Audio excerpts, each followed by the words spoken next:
ఈవిడ నిన్న మాట్లాడుతా రామరావు గారు అడుగుతా రోడ్లు వీటన్నిటి మాకు అది వచ్చే తరం కోసం ఆలోచిస్తూ ఉన్నారు. మీరు ఏదైతే చెప్పారో ఇక్కడున్న యువత అందరికీ కూడా పిల్లలకి ఉద్యోగాలు లేవు, ఇక్కడ ఉద్యోగాలు కావాలి, ఉపాధి అవకాశాలు కావాలంటే ఇందాక మీరు కూడా మాట్లాడతా. నీ పేరేంటి బాబు? ఇక్కడ ఇందాక మాట్లాడాం శంకరా. మాట్లాడుతా ఇది చక్కటి ప్రకృతి విలసిల్లే నేల, ఇది చక్కటి వాతావరణం. కానీ ఇక్కడ మనకి ఉపాధి అవకాశాలు లేవు. ఒకసారి ఇలాంటి వాతావరణానికి అలవాటు పడ్డ తర్వాత మళ్ళీ మన మైదాన ప్రాంతాలకు పోయి ఉద్యోగాలు చేసుకునే ఇబ్బంది ఉంది. ఇవన్నీ వదిలేసి అనేది మీ అందరికీ మేజర్ ఉండే ఒక కంప్లైంట్. సో నేను నిన్న గత కొన్ని రోజులుగా మన పర్యటన కోసం మాట్లాడుతా, ఇది సేంద్రీయ వ్యవసాయానికి చాలా బలమైన ఆదాయం.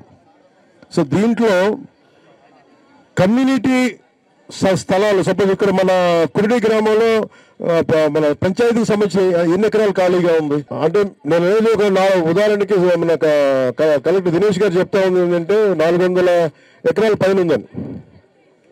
ఇది కమ్యూనిటీ సొత్తు, ఇది పంచాయతీ. దీని కనుక యువత మీరు కమ్యూనిటీ పరంగా ఎవరెవరి మన జాతి అంటే ఎవరెవరి మీకున్న తెగలను బట్టి, మాకు ఇక్కడ 40% ఎక్కువ మంది ఉంటే శాతాన్ని బట్టి ఏ తెగ ఎక్కువ ఉందో దానికి తగ్గట్టుగా మీరు ఆ యువత ముందుకు వచ్చి, నేను కలెక్టర్ గారితో కూడా ఏం ఎక్స్ప్లోర్ చేయమని చెప్తున్నానంటే, అసలు అరకు మన ఈ ఔషధ మొక్కలు వేసేది 400 ఎకరాలు ఉంటే దీంట్లో ఎంతవరకు మనం దీన్ని ఉమ్మడిగా వ్యవసాయం చేయొచ్చు, సేంద్రీయ వ్యవసాయం. నేను కలెక్టర్ గారు మాట్లాడుతూ 2,25,000 ఎకరాలు కాఫీ తోటలు వేస్తా ఉన్నాం ఇక్కడ. అది బోళ్ళంత ఆదాయం వస్తూ ఉంది. అది ఇంటర్నేషనల్ బ్రాండ్ కూడా పోతా ఉంది.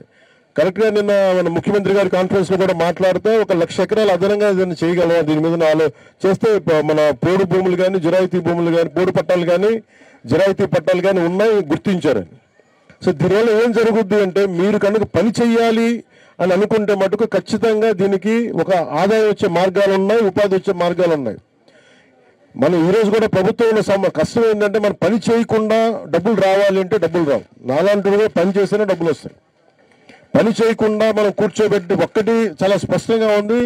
గౌరవ ముఖ్యమంత్రి నారా చంద్రబాబు నాయుడు గారి నాయకత్వంలో కుటుంబ ప్రభుత్వం పని కల్పించడానికి సంసిద్ధంగా ఉన్నాం, ఉపాధి కల్పించడానికి సంసిద్ధంగా ఉన్నాం. అలాగే ఎలాగ మనం ఉపాధి కల్పించవచ్చు అంటే, మీ అందరికీ అక్కడ అమ్మ మీరు దింసా నృత్యం చేస్తారమ్మా, మీరు వాళ్ళకున్న కళ స్కిల్, వాళ్ళకి డబ్బులు ఇచ్చే స్కిల్ అవ్వాలి, అది డబ్బులు ఇచ్చే ఒక స్కిల్ అవ్వాలి. అది ప్రతిసారి ఇప్పుడు మన సాంస్కృతిక శాఖలో ఏం చేస్తున్నారు టూరిజంలో అంటే, వాళ్ళు కూర్చోబెట్టి ఒక 10 మంది 20 మంది వస్తే వాళ్ళకి ఏదైనా మిగతా జిల్లాలకు పోయినా ఎటు పోయినా కానీ వాళ్ళకి డబ్బులు వచ్చే పని ఉపాధి కల్పించాలి. ఇలాంటివన్నీ ఆలోచిస్తూ ఉన్నాం. ప్రస్తుతానికి ఒక కురిడి గ్రామానికి నేను కలెక్టర్ గారిని ముందు అడుగుతున్నా, ముందు ఇక్కడ సామూహికంగా ఇక్కడ కూర్చోబెట్టి కలెక్టివ్ ఫార్మింగ్ ఏదైనా చేయగలం, ఇక్కడ ఉపాధికి యువతకు ఉపాధి అవకాశాలు కల్పించేది. ఇక్కడ ఉసిరి, లెమన్ గ్రాస్ కానీ, పామ్ రోజు ఏంటిది అరోమాటిక్ ప్లాంట్, ఓకే, దమనం లాంటి మొక్కలతో పాటు బ్లూబెర్రీస్, డ్రాగన్ ఫ్రూట్, యాపిల్, ఇది మన లంబసింగిల్ యాపిల్ ఉంటుంది, అది మన ఇక్కడ కూడా పండొచ్చు. స్ట్రాబెర్రీస్ మీరు పంచిగని పోతే మహారాష్ట్ర దగ్గర స్ట్రాబెర్రీస్ వేస్తారు. అంటే నాకు అనిపించింది అంటే, ఇంత పచ్చగా ఉంది భూమి, ఇంత అద్భుతంగా ఉంది ఇక్కడ, కనీసం మీరు ప్రతి ఒక్కరు కూడా మీ పెరట్లో కూడా వేసుకోవచ్చు. కనీసం ఒక 25 గజాలు ఉన్నా కానీ మేము పెరట్లో పెంచుకోవచ్చు. దాని ద్వారా అందరూ 25 గజాల నుంచి కలెక్టివ్ చేసి 500 ఇళ్ళు ఉన్నాయి ఇక్కడ, 500 మంది జనాభా ఉన్నారు. ప్రతి ఒక్క ఇంత స్థలం ఖాళీగా ఉంది, ఎదురుగా అంత స్థలం ఖాళీగా ఉంది, దారి పొడవుతో ఖాళీగా ఉంది. ఇది కనుక మనం చేసుకోగలిగితే, ఉమ్మడి వ్యవసాయం కనుక చేసుకోగలిగితే చాలా ఆదాయం వస్తుంది పంచాయతీకి. ఏ తెగకి, ఏ గిరిజన తెగకి సంబంధించి మీరు అంత శాతం కనుక మీరు అందరూ కూర్చొని సమిష్టిగా రచ్చబండలో కనుక మీరు కూర్చొని ఒక ఒప్పందానికి రాగలిగితే, ఇది నేను జాతీయ ఉపాధి హామీ పథకం ద్వారా మన ప్రభుత్వ నిధులు కూడా అవసరం లేదు, స్ట్రైట్ గా మన కూర్చొని సెంట్రల్ గవర్నమెంట్ ఫండ్స్ తోటే ఇది మన ముందు మీకు ఉపాధి అవకాశం కల్పించగలం. అంటే మీకు ఎలా ఉందంటే, మీరు కనుక ఈ పంచాయతీ రాజు, ఇది నేను ముఖ్యమంత్రి గారి కూడా ఇబ్బంది పెట్టను. నేను మీకు ఉపాధి అవకాశం కల్పించాలంటే ముందు నాకు ఈ కురిడి గ్రామాన్ని కానీ ఒక ఎక్స్పెరిమెంట్గా మనం చేయగలిగితే, ఇది పంచాయతీరాజు అటవీ శాఖ భాగస్వామ్యం ద్వారా మార్కెట్ లింక్ పెట్టుకుంటాం.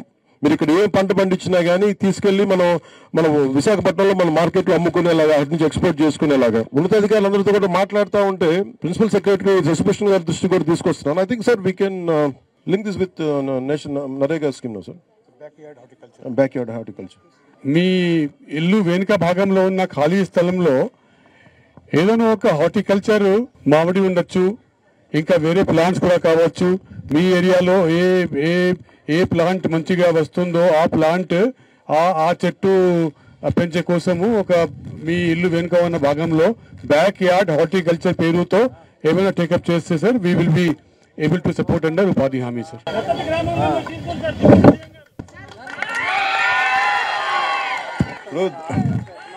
ఒక నిమిషం అలాగే దత్తత అనేది దత్తత తీసుకోవద్దు. ఎందుకు వస్తాను ఇక్కడికి అన్ని అంటే నేను దత్తతని కాదు, మీకు నేను చేసి పెడతాను కదా. దత్త గ్రామం కాబట్టి ఇక్కడికి వచ్చాను నేను.